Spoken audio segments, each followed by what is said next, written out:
विषय जो अतिशय महत्त्वाचा आणि गाजतोय सकाळपासून तो म्हणजे ट्रम्प टॅरिफ संदर्भातला. आता 50% ट्रम्प टॅरिफ आपल्याला लागू होणार आहे.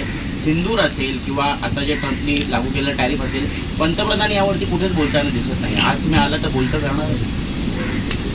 तुमचा प्रश्न हा देशाच्या दृष्टीने खूप महत्त्वाचा प्रश्न आहे, कारण ह्याचा फटका हा सर्वसामान्यांना पण बसणार आहे.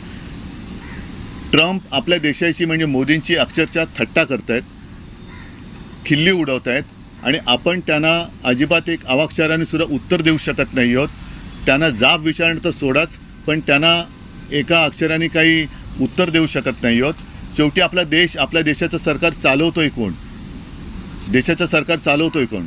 आणि म्हणून तुमच्या कदाचित आठवणीत असेल की शिवसेनेचा वर्धापन दिन जेव्हा झाला 19 जूनला, त्यावेळेला मी माझं एक मत व्यक्त केलं होतं की आज आपल्या देशाला पंतप्रधानांची गरज आहे, आपल्या देशाला परराष्ट्र मंत्र्यांची गरज आहे, संरक्षण मंत्र्यांची गरज आहे, गृहमंत्र्यांची गरज आहे. आजचे जे पंतप्रधान, गृहमंत्री, संरक्षण मंत्री आहेत ते भाजपाचे आहेत, कारण ते प्रचारामध्ये जातात. अगदी सिंदूर म्हणजे पेहलगामचा हल्ला झाल्यानंतरसुद्धा मोदीजी आले, पंतप्रधान म्हणून देशाचे असते तर ते पेहलगामला गेले असते, पण ते बिहारला गेले.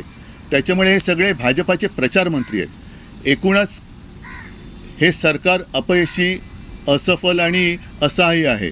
यांना कोणती परराष्ट्र नीती नाही. परराष्ट्र नीती यांची पूर्णपणाने अपयशी ठरलेली आहे.